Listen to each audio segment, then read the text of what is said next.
Meanwhile, the second clip we have for you today is also relevant to having Marcy on. And really the question of impeachment. This is pretty stunning.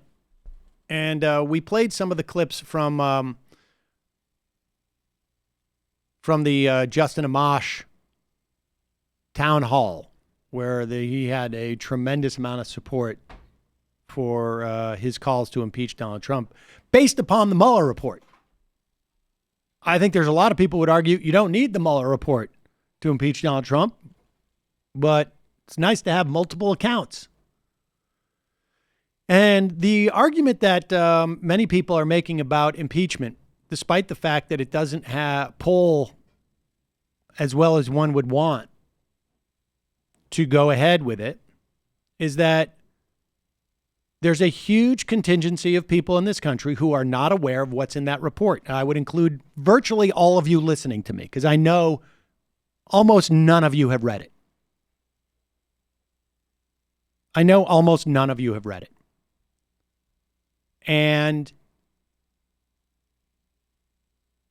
But you're aware of summations of it, so you have a general gist. There's a clip from this Justin Amash thing that I think in some ways is sort of mind-blowing. And it's just a good reminder that we don't know what the F a certain segment of the population, a large segment of the population, is exposed to on a daily basis and what their perspective is on these things.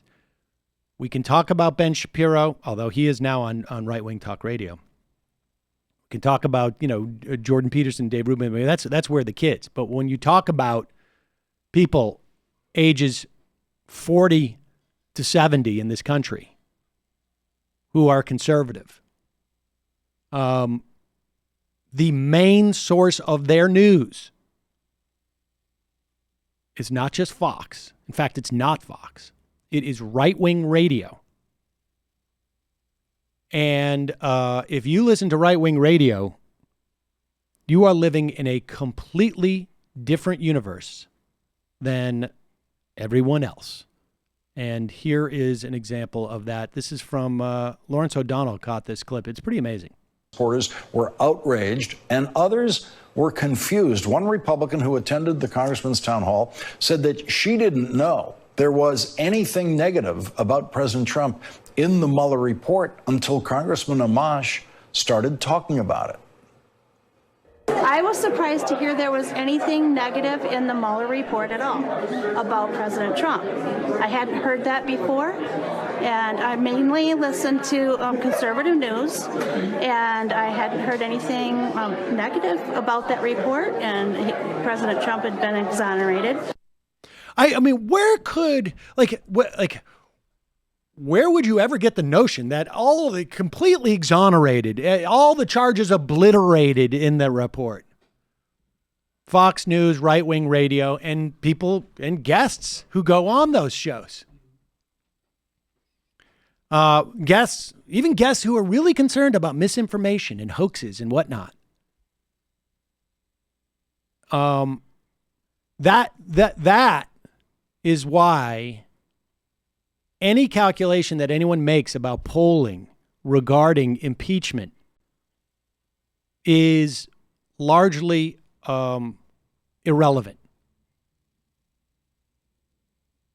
because it presumes that people know what's there. And the fact is they don't.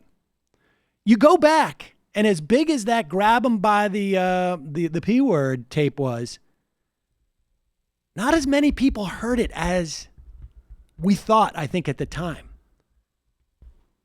Clinton's emails dropped strategically right on that day or the day after that tape got released. And not as many people were aware of it, I think, as we thought at the time. So those are the two clips we're playing before Marcy Wheeler gets on.